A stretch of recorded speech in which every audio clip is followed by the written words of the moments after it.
Dumako na po tayo sa ikatlong topic natin ngayon sa seminar series. So, ang next topic po natin is to be presented by researcher po natin from Central Philippine University in Iloilo. Topic po is commercial production of native chicken for dressed market. So, tinatawagan ko po si Dr. Jaime Cabarles po. Palakpakan po natin si Sir.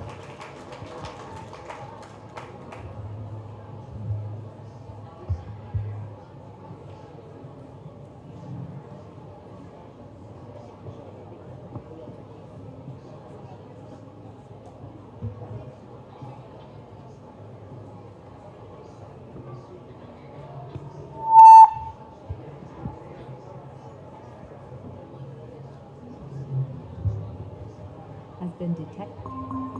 Threat has been detected. Magandang umaga po sa ating lahat. Yung nagpapalo po from page namin for Philippine Native Chicken, yung book na Native Chicken nandoon po sa may banda sa Visby Region 6 na booth. Nandoon yung copy ng book. Limited po kasi yung number na namin sa mga nagpa-reserve po. Nandoon yung staff ko sa may bandang likuran. Basta roon sa Region 6 na booth. Yung presentation ko po, ginawa ko para malimit lang because the time given to me is only 45 minutes. Ginawa ko ng video. You can access that in YouTube. Dinownload ko na sa YouTube para mas mabilis, sir. Okay? So instead of talking, I will be giving the video presentation that is a 44 minutes video presentation lecture about the native chicken production. So kung may katanungan after the presentation, you can ask questions po. Kuya, pwede bang i-play yung video, kuya?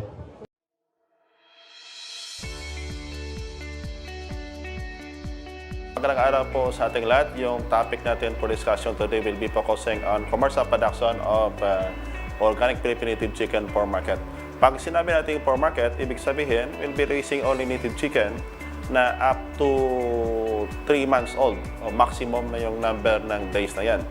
So this presentation is brought to you by Central Philippine University, College of Agricultural Resources, Environmental Sciences, doon dito po sa may Haro, Iloilo City, in collaboration with the Department of Agriculture, Bureau of Agricultural Research, or DDA-BAN. Sa ngayong araw, the discussion will be focusing here on the organic production ng native chicken na yung purpose talaga is for market. Na kung saan, at a certain age, no, pwede mo na ibenta sa market.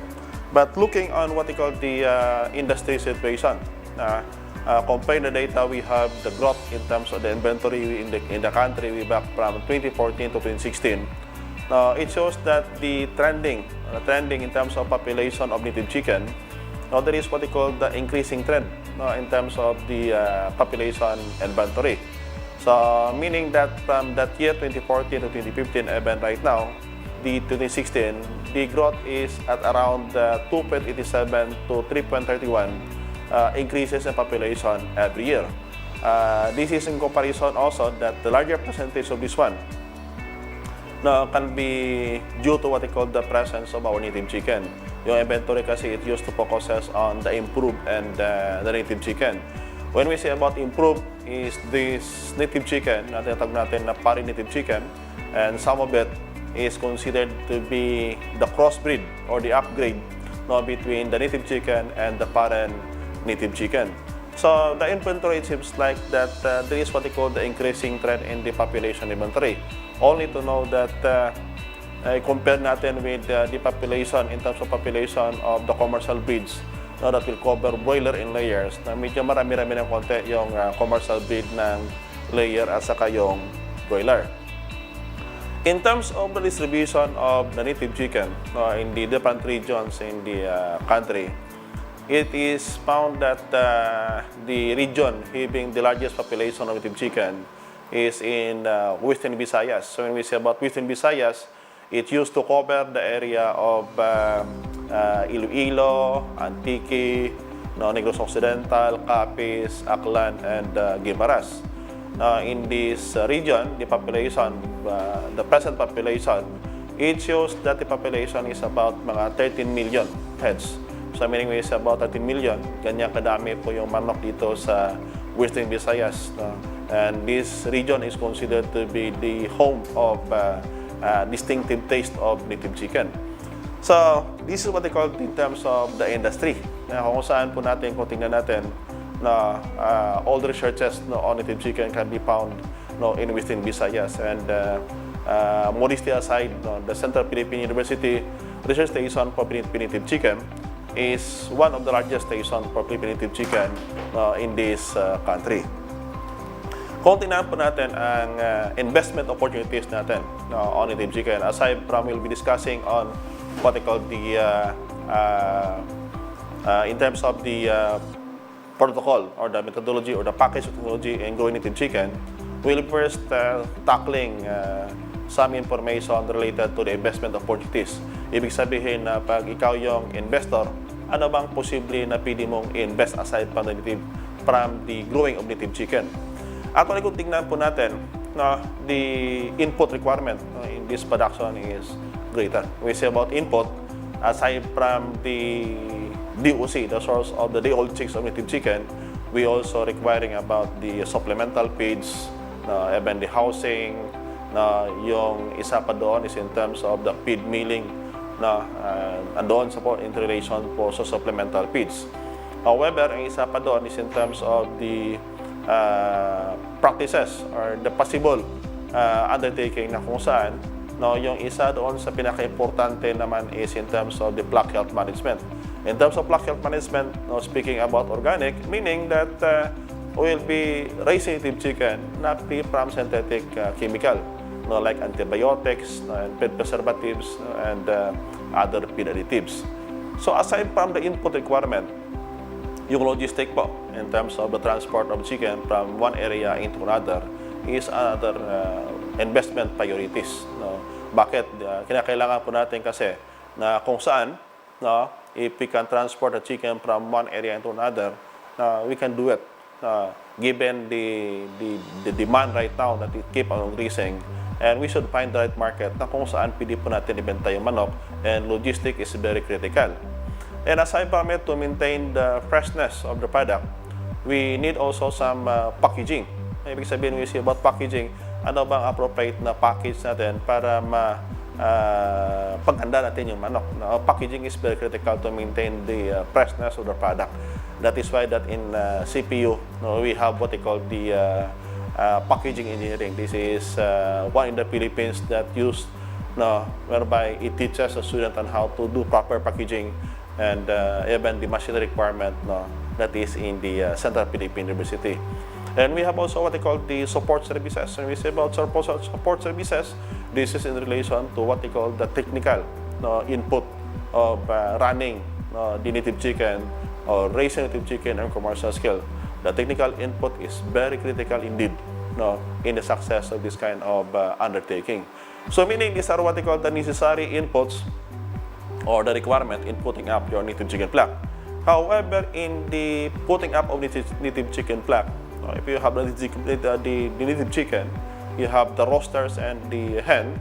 Now, this flock will likely to produce what they call the eggs, and this eggs is very critical. Bakit? Yung itlog kasi na yan, that will be used for production also. However, during the laying period, kasi yung manok, yung itlog, dapat i-select natin.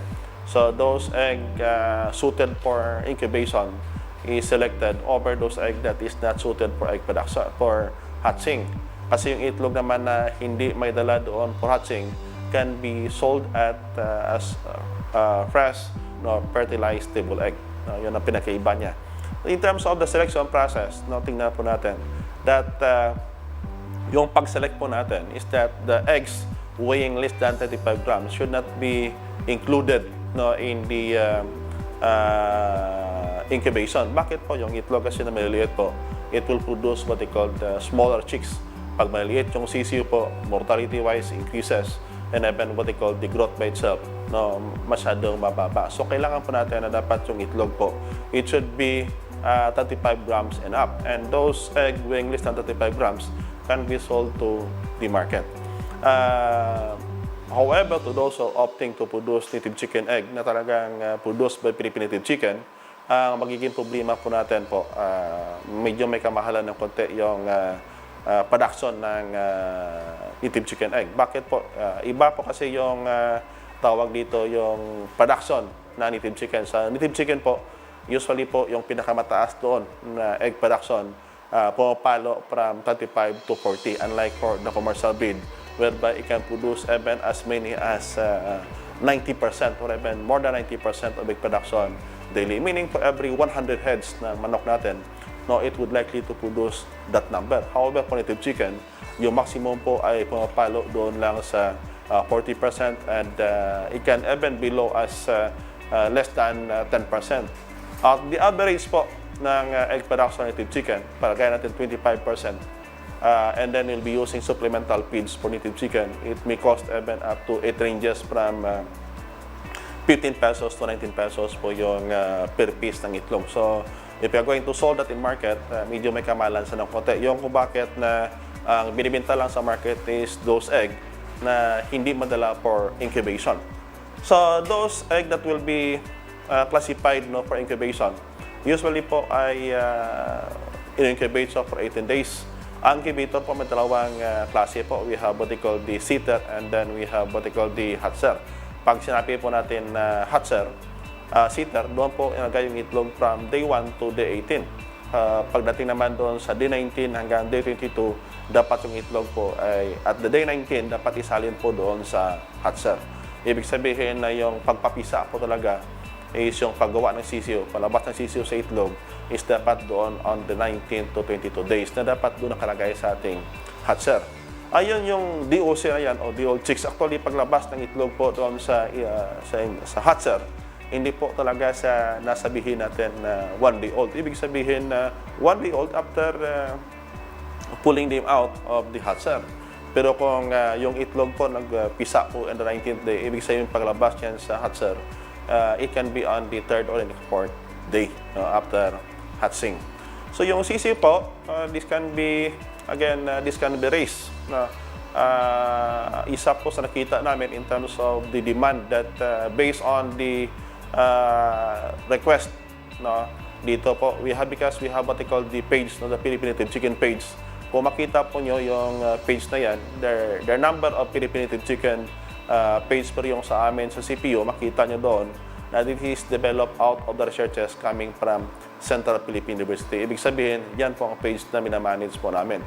Yung page na yan, based on the request ng mga nangangailangan ng CCU, if we are going to sum up the monthly requirement po, no, based on request, pumapalo from 50,000 to 80,000 per month. Ganyan po karami yung request. And overwhelming po yung request na yan. Maybe because the racers were able to found that yung requirement talaga, the demand mismo ng Pilipinas, sobrang laki po.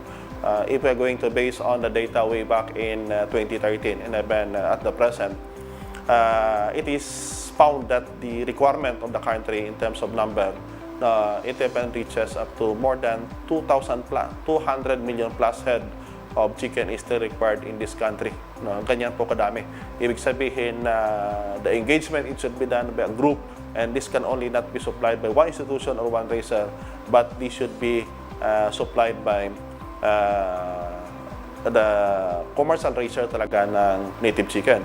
Now, if you're going to grow the old chicks in the organic way, iba kasi yung sa organic naman na pamaraan because yung manok po, pinapagala po natin. We have what they call the ranging yard.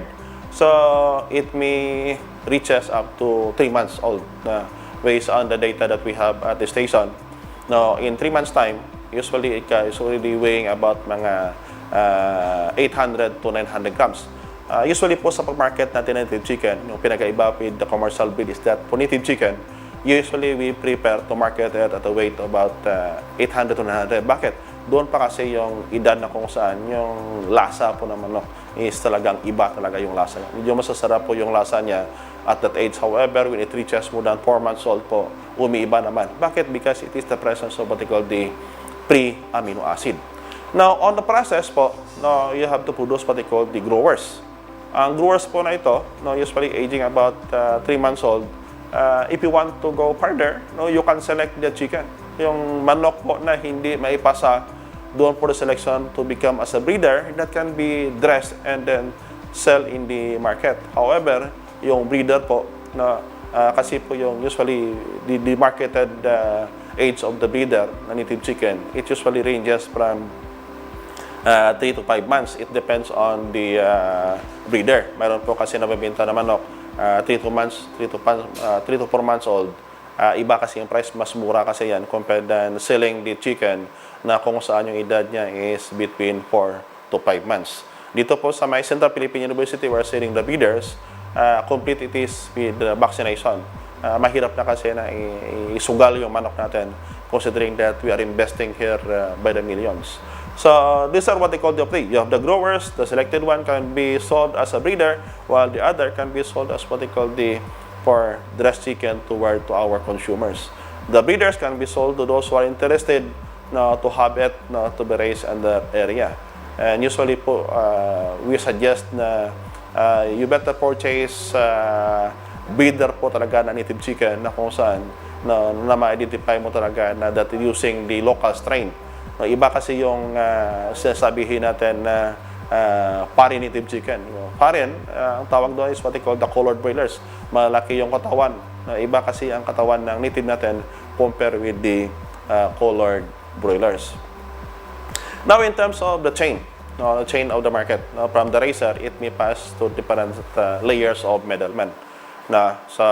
Yun kung bakit minsan in some other areas, sobrang mura ng manok. Pag sabi natin sobrang mura na manok, especially in the farm areas na kung saan pupunta yung middleman. As the number of middlemen increases, ang nagiging problema natin is that the price of the chicken, ang kumikita ng malaki is those middlemen in between. Kawawa yung consumers. Bakit? Yung producers sa consumers, kawawa. Bakit? Yung raiser, they are buying that in a very cheaper cost. However, when it reaches to the consumers, sobrang mahal naman because of this level of middleman. That is why that if you want to raise native chicken, make sure that you can, preferably, if you can contact the processor, direct to the processor, it would be great. Bakit? At least the effect can be two. It can increase the level of income of the raiser at the same time. Yung manok po, when it reaches the consumer, medyo affordable na compared than passing it in terms of several middlemen. Now, given the demand that we perceive, sabi natin as early as 2013, nakita yung demand na yung sa buong Pilipinas, it requires about 200 million heads of native chicken. But still, you could not found numbers of raiser that is raising native chicken in commercial scale. When we conducted studies on among the native chicken producers, so the raisers, we found out that one of the hindrances why that raisers were not is not raising native chicken in larger scale. First is in terms of the objectives. Ang pinaka-objective kasi po ng raiser in the farm, the raising native chicken, just for the purpose for consumption only. So what happened is that what reaches in the market is those chicken na kung saan na surplus in the consumption or in terms of the household consumption. So those are what they call one of the great hindrances that we found out is the objective talaga ng raiser. Second is that longer time of rearing. Kung makita po natin, it is observed na kung yung manok po natin that is in a completely parents condition, umaabot hanggang 6. We have even attendee coming from Mindanao na sinasabi niya may benta niya lang manok niya at the weight of about 1 kilo for almost 9 months. So ibig sabihin that that longer time of rearing is very critical. Bakit? The more you care for the chicken in the farm, the longer the caring period, usually, ang association doon is in terms of sakit and in terms of what they call the feed consumption. However, we develop technologies na kung saan, basta tingnan natin palagi po na yung requirement ng market actually they're not requiring that the chicken should be aging about a year old, but what they're requiring for the chicken is that preferably yung manok dapat is possessing a tender and juicy meat. Pangalawa, dapat naka-standardize. Ibig sabihin po standardized, halos pantay-pantay yung katawan. Pag sinabi natin ang bigat, sabihin natin, for example, the wanted, yung manok is about mga 800 to 900 grams. So, if they were buying about by 5,000 or 10,000, you can supply them based on the weight that they are prescribing. So, ganyan po. And then, aside from the objectives and the longer time of breeding, another hindrances why is that only few engage in commercial production of native chicken is that in terms of the availability of package of technology for commercial production. Iba kasi, we try to venture na kung saan raising by the thousands and then applying what they call the backyard scale of production. Hindi talaga sa mag-fit doon. Iba ang requirement in terms of the commercial production than with what they call the backyard production. This technology that used to prevail in this country is that yung backyard, malaki pong limitation in terms of the backyard. Bakit? If we keep on in backyard, pag sinabi kasi natin ng backyard, usually yung manok po ay maximum may hanggang mga 50 or 60 heads sa isang bahay.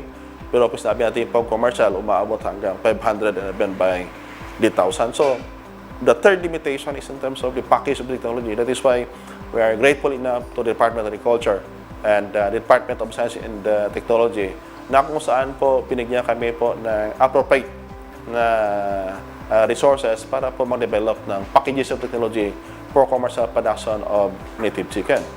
Another one is in terms of hindrances is the limited production inputs. Pag sinabi po natin limited production inputs po, like what I mentioned earlier, na kung saan the demand by itself, sa CCU pa lang, based on the record that we have doon sa station namin, sa page na yan, halos the requirement is about 50,000, 20,000 per month. Saan ka kukuha ng ganun karami na CCU? So, isa po yan. There are a lot of raisers, there are many raisers that would like to raise native chicken. Ang problema nila kung saan pwede kumuha o bumili ng CCU. Now, and then the last hindrances is what they call the unstructured industry. Pag sinabi po natin kasi, even though that we are raising native chicken, na wala pa po yung commercial breed, it is what they call the presence of native chicken. Na as early as the time of the Malayan dito sa Pilipinas. But still, the industry is considered to be emerging. Bakit? As what I mentioned, that Treasure is keeping this native chicken because for consumption only.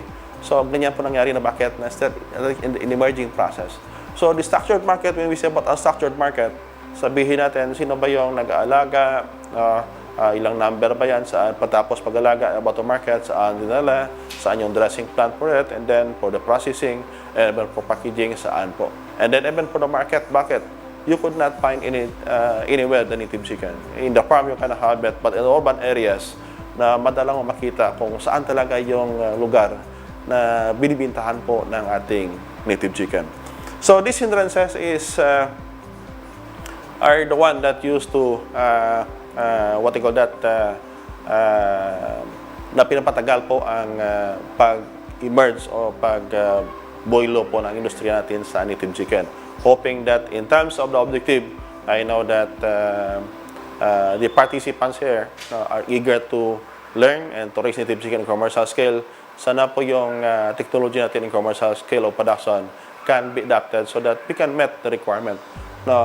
The buyer are buying that in premium price, however, available supply is of great concern. Now, we are to specifically discuss in terms of what they call the grow-out production. Pag sinabi pa ating grow-out production, ang ginagawa po dito, we're putting up what they call the specialized farm. Pag sinabi po natin kasi na specialized farm, iba yung sa breeding farm. Breeding farm kasi, the purpose of breeding farm is to produce only the old chicks. And possibly, yung itlog na hindi madala for the old chick production can be marketed as what they call the fertilized egg. Today, pinaka-focus natin is more on what they call the grow out. Ibig sabihin, you raise native chicken from 1 day hanggang 3 months old, that pagkatapos doon, you are going to have it benta in the market or sold it as live if the market needed it as live, or you can have it processed, no? Or have it dressed and sold in the market, or even have it, depends on the requirement of your market. Kaya nga sabi ko kanina that if you'll be raising native chicken in commercial scale and you can tap, no? You can tap. Given right now the availability of social media, no? You can tap the right market for your product. Na kung saan talagang you'll be raising native chicken based on the requirement of your market. Iba kasi yung dating niya if you'll be producing native chicken based on the requirement. Kung sa kasi pag sinabi kasi, then, yung manok kasi then, sabihin natin that yung manok po ay ibenta mo sa at 1 kilo. So ngayon, binaba natin from 800 to 900 grams. And then you can sell your chicken as spring chicken na kung saan yung manok po naman ay yung edad po is, yung weight po is not more than 500 grams. Maliit po yung manok na yan, but it has its own market. So, this technology is intended talaga for market purposes when the chicken reaches what they call the marketable weight and age. Now, in terms of the sourcing of chicks, this is very critical na kung saan po tayo makahanap po ng sisiyo. Yung sisiyo po is very critical in terms of raising native chicken. Kasi po, there are a lot of chicken being sold in the market. So, yung tinitingnan po natin is the purity of the chicken. Iba kasi yung conformation ng katawan ng native chicken compared than with the foreign native chicken. In terms of muscle po, medyo malaki yung muscle ng ating foreign native chicken compared with our Philippine native chicken. So, preferably, no, if you can find the source which is reliable enough na kung saan kung breeder stocks nila is talaga native chicken, have it acquired in that area. Now, native chicken po, maliliit po, hindi siya malaki. Yun kung bakit na yung market natin, the native chicken is not competing with the broilers or the layers because the native chicken po meron sa kanyang market. Now, the guidance is very critical. So, ibig sabihin that you can connect with the Department of Agriculture, Bureau of Agricultural Research, or mismo doon sa local DA ninyo. Tanong-tanong kayo kung saang breeder na masabi po natin na talagang they are raising native chicken talaga na manok. And then, if possible po, if you have time and then malapit sa lugar niyo, na better seek what you call the permission from the owner if you can visit the farm. During the visit po, medyo mistaktuhan po yung ibang may-ari ng farm, especially if they're raising by the thousand, kasi in terms of what you call the biosecurity. Probably if you visit the farm, do not visit by group. Kasi iba kasi yung dulot kasi sa manok if you're visiting the farm in group. Ang stress po kasi sa manok po, if you're raising the breeder, it would take about 2 weeks before ma-recover po yung egg production. So, medyo po ang kailangan po natin is that have it be done, no, na kung saan medyo may biosecurity po tayo. And then, kung talagang itry nyo muna buy to it in a smaller scale. Pag buy natin in a smaller scale, no, para po matistingan po natin. Independent makita natin na talaga po talaga sa native chicken. Pero kung doubt po talaga kayo, you can raise your own native chicken. So, now, management of the newly arrived chicks. Upon arrival of the chicks, no, probably you prepare your own brooder. No, ang brooder po is very critical. No, dapat po mainit yung brooder natin before po natin lagay yung sisiyo doon. Probably 1 hour or 2 hours before arrival, dapat na yung brooder po is napainit po natin. That is, para yung manok po hindi manibago po manggulpian doon sa ginaw po. No? And then, ang isa po doon, ang pang-cleansing po natin, lagyan po natin siya ng fresh cocoa water or juice. No, kasi itong pong water, yung cocoa water po is very critical kasi niinis po yung katawan ng manok. If wala po, you can give what they call the muscovado sugar at the rate of 1 tablespoon per every liter of water. So that is one way on how to have it be done na kung saan po yung manok po natin is ma-cleansing natin and then have it be yung stress po kasi on the travel is very critical. So yung cocoa juice o cocoa water plus the sugar is one way on how that matulungan po na ma-reduce yung stress. And then probably have it separate the sickly from the healthy DOC. In terms of brooding technique, ang ginagawa po natin, there are a lot of brooding technique na pwede magamit natin. No? Either you will using what they call the charcoal feed brooder heater. Sa CPU po, pag ang area po medyo malayo ng konti sa source ng kuryente, you can have what we call the charcoal feed boiler heater. We have the design na kung saan po sa isang gabi po, ang requirement is about 2 kilograms of charcoal that is good for 12 hours of heating, and that is that can accommodate about mga 200 chicks sa isang boiler heater na yan. That can be done. And then yung isa po is that we can use what they call the fireless brewing technique. This is the first technique that we adopted then during the time na kung saan po bago nag-umpisa pa lang yung Central Philippine University. Dito po yung area requirement dito po is about 1 square meter. It will be loaded with 10 to 15 chicks. Ang ginagamit po natin dito is yung risal as the litter material, but we are seeking na kung saan yung risal material na po, pwede po panginan po natin o winnow natin para may alis yung mga smaller particle. Ang smaller particle kasi yung dust na yan kasi masyadong matalim na it can create what they call respiratory problem. Now, if you're loading about 15 chicken or chicks per square meter, when it reaches 1 month old, preferably reduce the number into 10 only. Bakit po? Lumalaki po kasi yung manok doon. And then, ang isang problema natin is that upon sa paglaki po ng manok natin, sumisikip sila, and then pagsikip na hindi maganda po sa ating manok.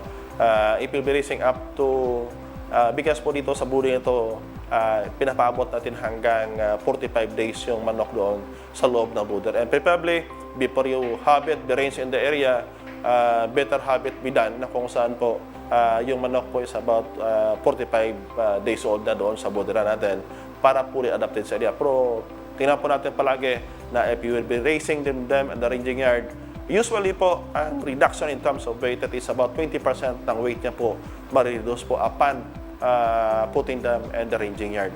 Yung ranging yard requirement kasi ng manok po, it requires about 5 square meter for every chicken. Ibig sabihin, if you have 100 chicks na i-range po natin, it needs about 500 square meter na area for the ranging. Yung housing design po, it depends on the requirement, but usually we develop what they call the 4x4 feet na housing po. And usually we provided it with about 5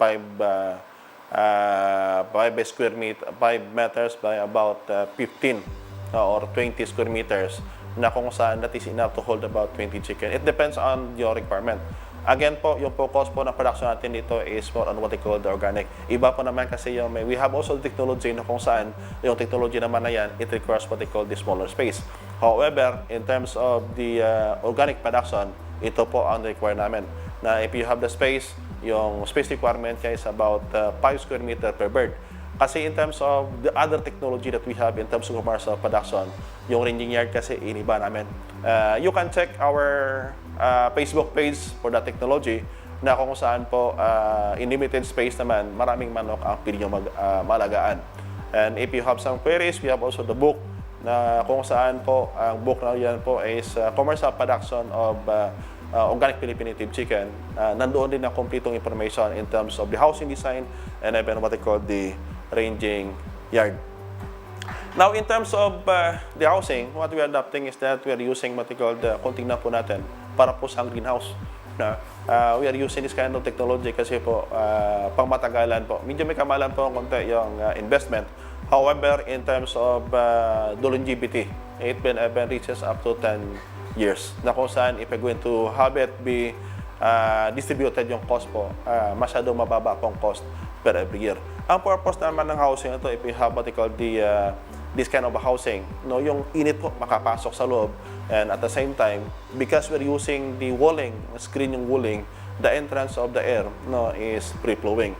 Only to know that you should put up what they call the rolling curtain, kasi ang purpose po ng rolling curtain, in times of the bad weather, pwede mo siya pong ibaba, para protektahan po yung manok within the housing. And usually, we are using this for the flock of about 100 to 150 na manok nilagay doon sa isang housing na yan. And we're using what they call the brooder heater for this kind of technique. And then sa labas ito po, it is also what they call the putting up with a net sa paligid po as fence. Para yung manok po hindi makalabas doon sa area nyo. Otherwise kasi po, sobrang dami na manok nyo, pag lumabas kasi sa area yan, baka yung may-ari ang iba. At mahirap na kasi baka paghapon hindi makabalik yung manok natin. And then, No, kasi ang purpose nito kasi sa housing ito is that in terms of the ease in handling chicken. No? And the heat penetration natural light is very critical kasi natural light, it serves as disinfectant or used to serve to disinfect inside the housing. No, yung kasi yung problema ng iba that they're using what they call the GI sheet or even what they call the nipa shingles, no, as what they call the housing, na kung saan yung roofing po, pag ganyan roofing po natin, once na magkasakit yung manok sa loob, mahirapan po tayo ma-disinfect. In this technique po, hindi mo kailangan na magamit ng very strong disinfectant. The natural light mismo is of big help, no, para doon sa proseso. Now, in terms of the brooding to that in black using what they call charcoal feed heater, probably you are going to put what they call the brooder heater. Kasi ang brooder heater na yan po, if you have by the hundreds, yung brooder heater po, ang purpose yan po is that na ma-prevent po natin yung sisir na lumagpas doon sa area. Kasi yung sisir minsan po pareho sa init, and then the pile on the other side, yung mortality po mas doon mataas. So probably put the brooder guard, no, around the brooder heater so that na maprotektaran po yung ating mga siso mismo doon sa loob. At saka yung init po is even yung distribution. And then for what they call the housing, no, suggested housing for the what they call that for the 1 to 2 months old chicks. Probably, no, yung ginagawa po natin, pag-iriya po natin masyadong pamagina, probably if you can have it, put with woven bamboo. No, purpose po nito is that yung nasa ilalim po, yung hangin po, lalagpas lang siya. Kasi yung problema natin, if you're not putting up some preventive doon sa gilid po, yung lamig po papasok sa loob, it can affect what they call the health of our chicken. In terms of ranging yard, preferably, as what I mentioned, that the space requirement per bird, it should be about mga 5 square meter per bird. Na lagyan po natin ng pensa. Ang ginagamit po namin na pensa po is yung what they call that aquanet. Ang A-net po, yung itim na medyo yung butas maliliit, mas matibay kasi yung aquanet. No? So, lagyan po natin ng pensa paligid para protektahan yung manok na lumabas doon. Kasi yung manok natin, pag sobrang dami kasi, magiging piste po sa katabi natin yan. And then, that is also one way on how we can monitor yung manok natin na nasa loob kung ilang pa ring piraso. And then, kung medyo mayroong area tayo, no, if you can have it, malagyan po natin ng tunnel, pili natin gawin yan, na kung saan doon dumadaan yung manok yung papunta sa kanilang respective ranging yard. Ang isa po sa kita namin is that preferably if you can have it na kung saan halos uniform yung growth na manok natin po, preferably po mag-alaga tayo by flock. Yung flock po natin, huwag natin sobrang dami. We tried to venture even up to 200 heads. Ang hindi maganda doon, marami pong maliliit. Ang pinakamaganda doon, if we can have it be done, na kung saan yung flock na yan, it ranges pa about 10 to 35 heads per flock. Kasi pag maliit po kasi, ang distribution kasi ng patoka sa kanila, halos balance yan. However, pag sobrang daming manok nyo, the competition is there. So, kung sino yung malalakas doon, siya ang mabilis na lumaki. Pero yung medyo mahihina, yan ang medyo matagalan sa growing period niya. In terms of cultural management, no, probably upon the arrival of chicks, no, tanungin po natin yung pinagbilhan natin na yung masisiw ba nila is nabakunahan o wala. Pag hindi po nabakunahan yung masisiw, better give it with NCD B1B1. Usually, it ranges from 3 to 5 days old, and even up to 10 days, you can have it be done vaccinated with NCD B1B1. Yung peste kasi is very critical. No? That is one of the disease of economic importance, yung peste po. When the chicken reaches about mga 3 weeks older, no, you can have what they call the NCD lasuta. There are some mixture, mayroon po mixture na kung saan yung NCD lasuta plus IB, infectious bronchitis, or NCD plus coryza, it depends on the source. But probably po, pag yung klaseng sakit po is wala doon sa area natin, make sure na wag mo lang bigyan. Yung kung ang peste po, yung pinaka-prevalent po, make sure na yung bakuna lang po is about NCD. Preferably, ang vaccine po, pag tapos natin gamit, na habit bida na kung saan po i-dispose natin properly. Huwag po natin ikalat kasi once ikalat natin po, active virus kasi yan, it will bring diseases na peste doon sa area. So, kung mas maganda kung kuha natin po, we can have it be buried at least 1 foot na below the ground para maprotektahan po yung virus na hindi makaalpas doon within the area. Now, in terms of routinary activities, no, we say about routinary activities in terms of feeding, no, you can have the chicks be fed with ad libitum manner. Kung sabihin ad libitum manner, na ang walang problema, lagyan mo lang ng patoka for almost from day 1 hanggang day 21 yung sisiyo natin. Pero paglagay po natin, make sure na yung sisiyo natin po ay gawin natin po na kung saan ang gawin natin is that na paglagay natin ng patoka, dahan-dahan natin. Huwag natin po na halos po lahat ibigay natin, dahan-dahan natin. Make sure that it should be done na in that way. For example, 5 grams, 10 grams, or even 20 grams. Later on, I will give you the average feed requirement of the chicken for the whole day. And then, after then, 21 to 90 days old, you can have it be done in a restricted manner. So, the feeding should be done about 7 to 8 a.m. and then 3 to 4 p.m. in the afternoon. And in between po, pwede po makalagay po tayo ng scratching feeds. Pag sabi scratching feeds po, you can have what they call the corn grits, no, if you can have what they call the grasses, no, na pinilagay din within the housing also. In terms of cleanliness, make sure that yung paligid po natin malinis. What we're using as litter material is the rice hull.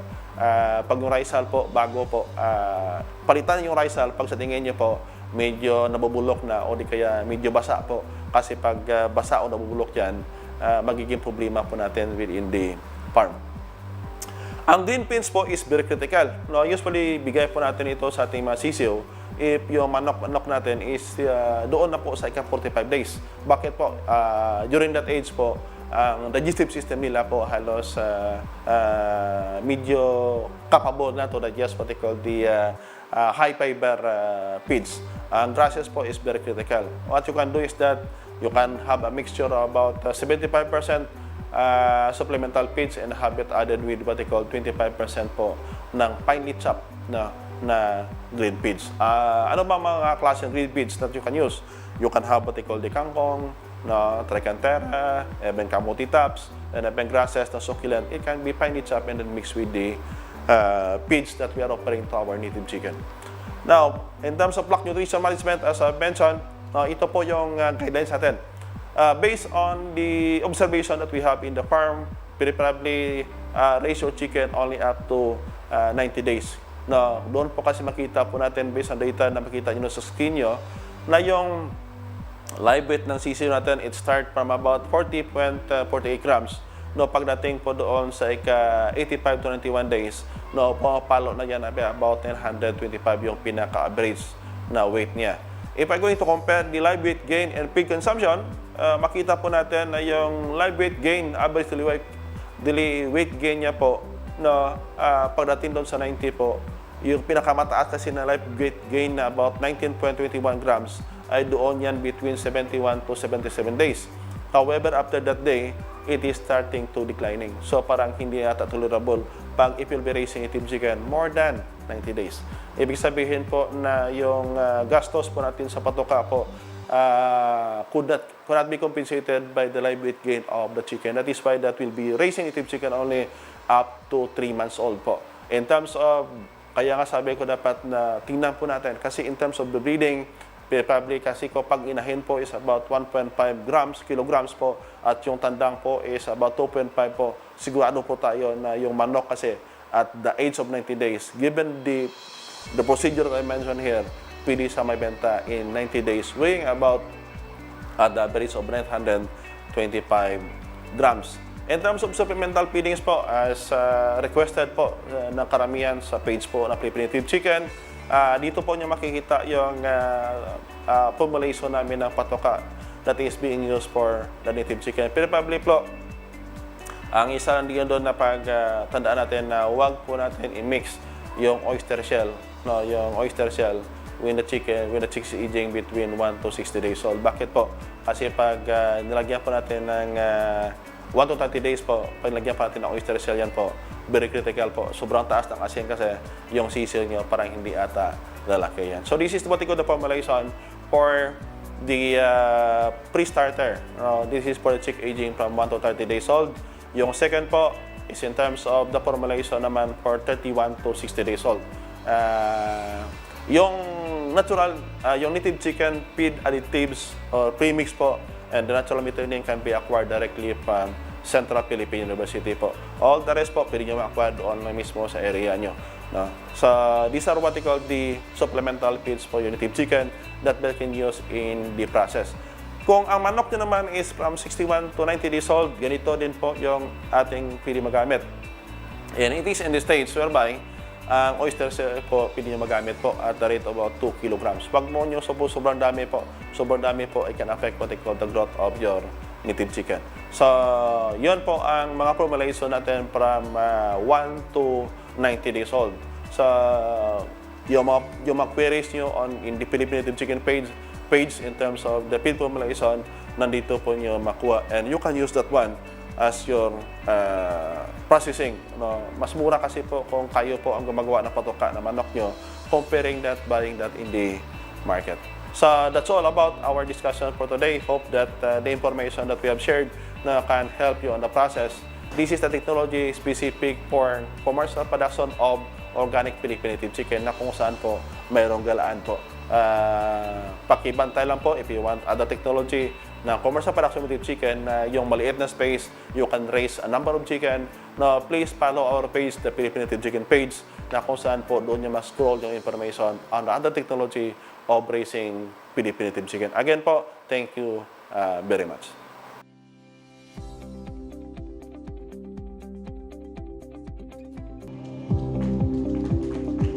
Okay, palakpakan po natin si Sir. So may sasabihin pa ata si Sir? May additional information to be shared?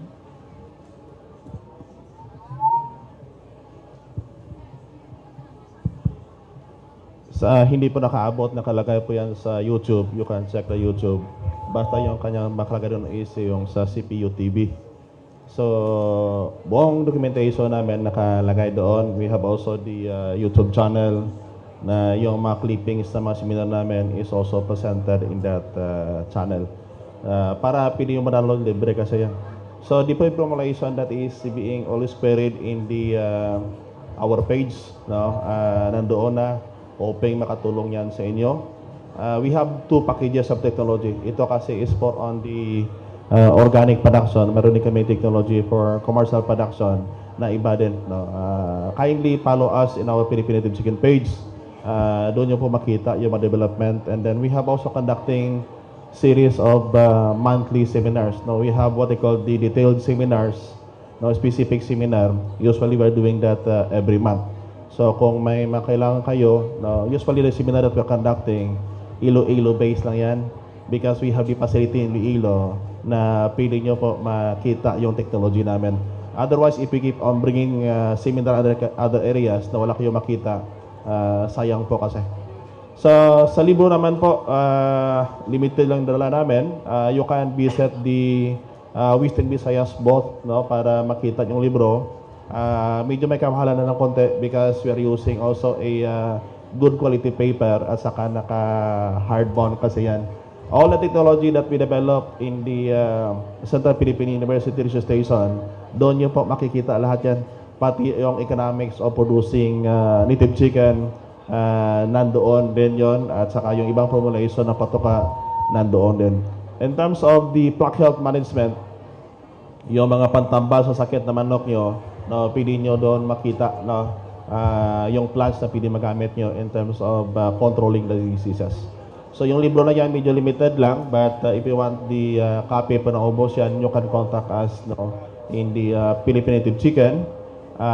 Nakalagay naman doon yung contact number. Yung price niyan, kasali na po yung shipping fee, no, papunta sa inyo yung libro. Again, thank you and good morning. May iklan pa. Thank you very much po, Sir. So may mga katanungan po ba para kay Dr. Cabarles po? Sir, lapit na lang po sa mic, then state your name and then your question. Magandang umaga po, sir. Ako po si Omar Kanap sa Mindanao and interesado talaga ako sa research tungkol sa Philippine Native Chicken. Ang katanungan ko lang, sir, ay ano po ba yung mga common na sakit na na-encounter natin sa pag-produce ng native chicken at how do we deal with these diseases in an organic manner since there is a limitation of use of synthetic antibiotics? Actually, kuya, yung kasagutan kasi nakalagay lahat sa libro yan sa kuya. So from day 1 hanggang sa bidder, nandoon yan kuya. pati yung pantabal na plant-based nandoon din kuya. Basta ang nilagay namin sa book na yan is the commonly diseases infecting the native chicken. Kasi kung sabihin ko lahat-lahat, baka kulangin yung time ko.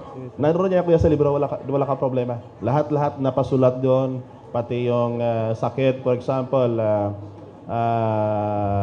Coryza, no? Yung parang mata lumalaki. Nandoon din kuya yung kasagutan sa libro na yan kuya. That is a comprehensive book. I write that book, no? I write that book para lang talaga sa raisers na intended to raise native chicken in commercial scale.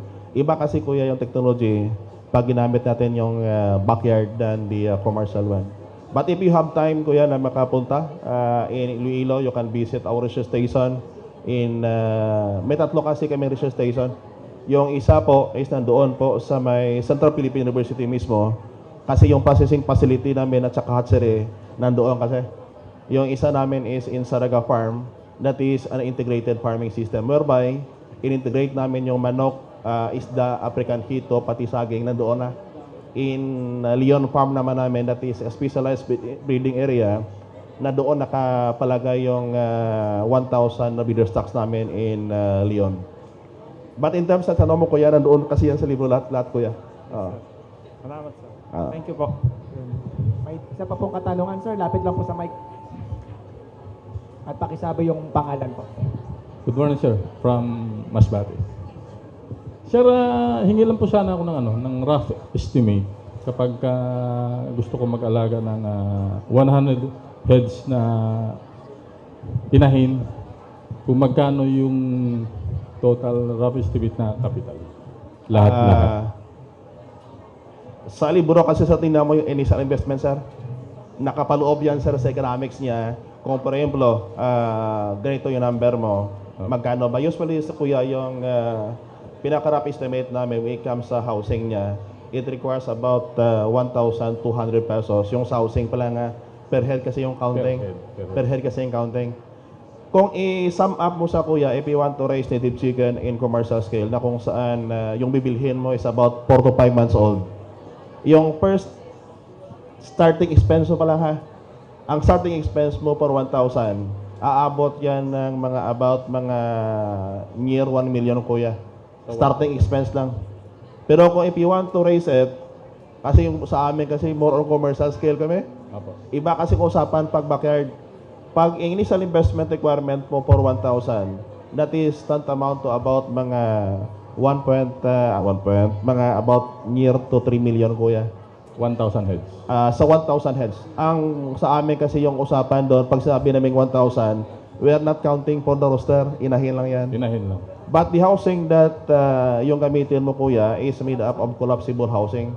We design a collapsible housing na kung saan that is made of GI pipes, UV plastic and UV net. Yung pinaka-latest design namin sa may Iloilo, ang housing na manok namin, naging integrated housing na. Kasi merong pang pananim sa loob. So, minmaximize namin area kasi yung Space. palaging comment ng mga tao sa amin, maganda sana yung housing pero medyo may kamahalan ng konti.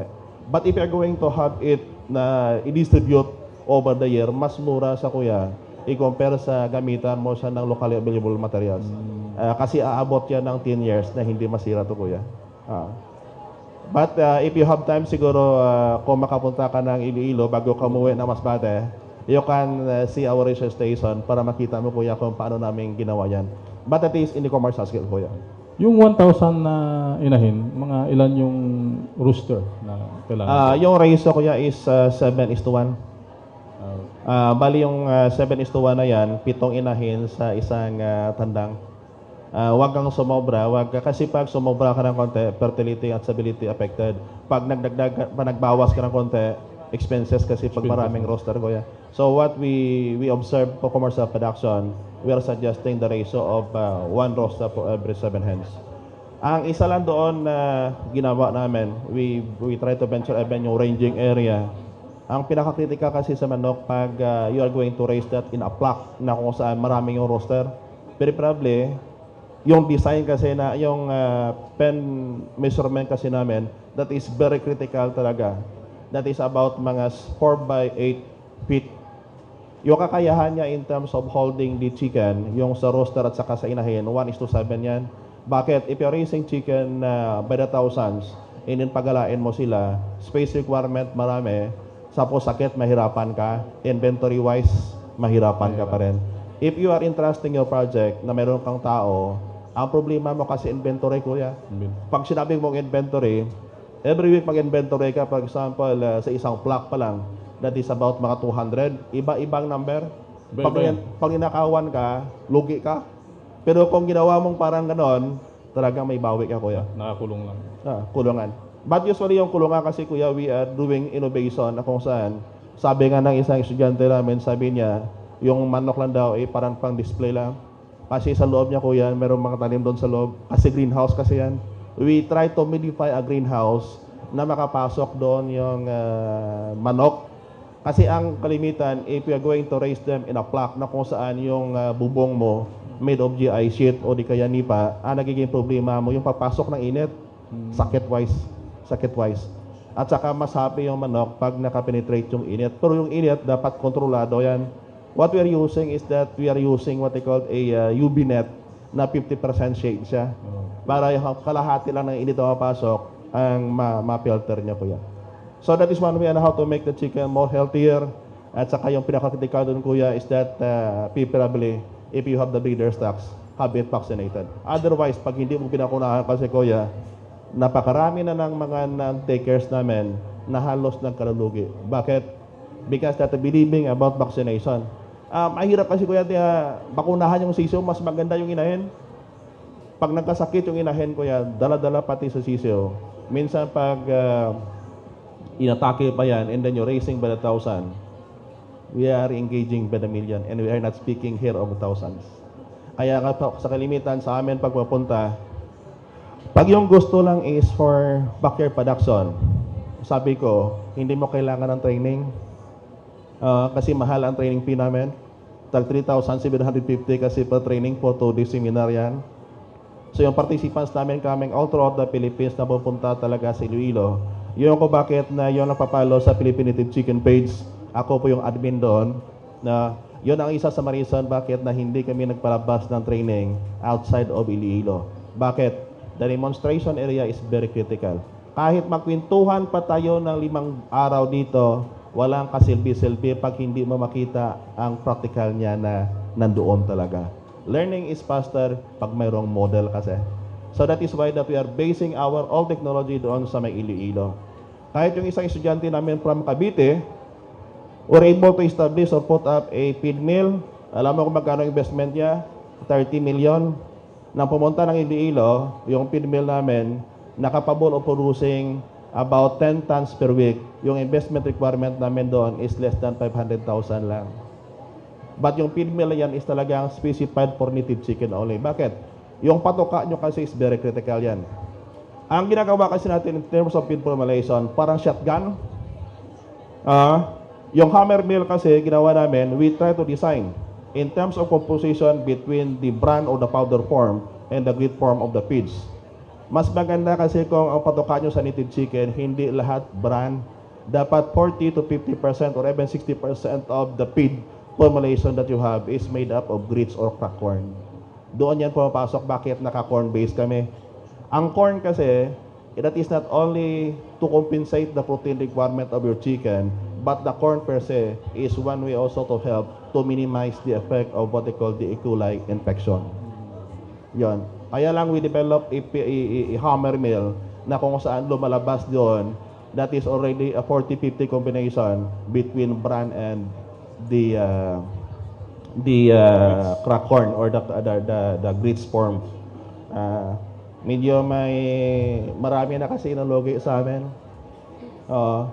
Naalala ko when I started in conducting study, no. Siguro kuya kung tanungin mo kami kung magkano yung research fund na nalugi namin because of that design, that is amounting to about more than 6 million. Isa sa mga reason na sabi ko kanina that konti na niya, the demand per se, that is about 200 million plus per head per year. I-distribute mo by monthly, that is about 17 million paying premium price greater demand. Batanungin mo, if you are the investor, nandoon yung opportunity, bakit wala nag-invest? Bakit backyard pa rin? Because of the technology. And that is why when we develop technology, nasabi ko pag ganitong technology gamitin natin na lahat palagi backyard, nothing and nothing will happen to the Philippine native chicken industry. Naalala ko kasing advisor ko in Los Baños, Dr. Lamio, sabi sa akin daw, sir, gawan mo to James ng paraan. And I'm glad na nandito si sir, nasa chat pa si sir, bumigay sa akin ng fund for about 60,000 yun para may kandak lang. Nagiging problema kasi parang ganito yan. Sir, pwedeng pakianan natin ng Kung sa Corso daw may mismatch, ganon din sa native chicken. Bakit? Yung market and producer may mismatch. If you intended the chicken to raise for market, dapat makinig ka sa market mo. Ano requirement ng market? They want a standardized product. Ibig sabihin, pag sinabi niya 3 months old o kanyang gusto niyang weight is about 800 grams, I will supply you 1,000. Na lahat 800 grams. Saan ka makakuha? Wala. That is why when we computed all throughout the Philippines, yung demand pa lang sa CISO, inquiries pa lang sa aming page, that is tantamount to 850 to 80,000 per month. Ganyan karami. In terms of the supply requirement naman, kung yung demand is about, yearly demand is about 200 million, 17 million, that cannot be supplied by just one individual. Kaya napasalamat kami, sir, noon sa DOST, sabi sa amin, to break the situation between the conventional researcher and the new researcher, ginawa sa amin, sir, try to incorporate business and research. Doon makita yan. That is why when the DA-BAR is giving us fund, we are not treating it as a research fund, but it is a seed money for production. That is why the research station that we have in Central Philippine University, lumalago yan. Kasi you as a businessman, you are putting up your money by the millions. Hindi nyo hiningi yan, pinaghirapan nyo yan. Now, if the researcher will keep on doing research without taking consideration yung pinaghirapan nyo, yung retirees, yung retirement fee niya, pag hindi consider ng researcher yan, nothing and nothing will happen. It is in the commercial scale whereby if the researcher will try to integrate research and business, subang laki. Kaya nga, we are doing that one at Central Philippine University. Pagpasensyahan nyo lang pag hindi kami makarating sa lugar nyo. Sabi daw nila, kung talagang gusto nyo malalaman, punta kayo ng Iloilo para makita nyo talaga kung anong patuturan doon. Otherwise, masarap daw yung kwentuhan, pero ang pinakamaganda daw is yung pintahan. Tama po yan, sir. Maraming salamat po, sir. So, yun na po Thank you po. muna para kay sir. So, palakpakan po ulit natin si Dr. Jaime Cabarles. So kung may mga queries kayo, you can post it in Philippine Native Chicken page namin sa CPU. Sinasagot ko lang palagi yan. And then for the paid formulation, nandito na yan. You can access that presentation at the YouTube. Again, thank you and good morning. Thank you very much po, sir.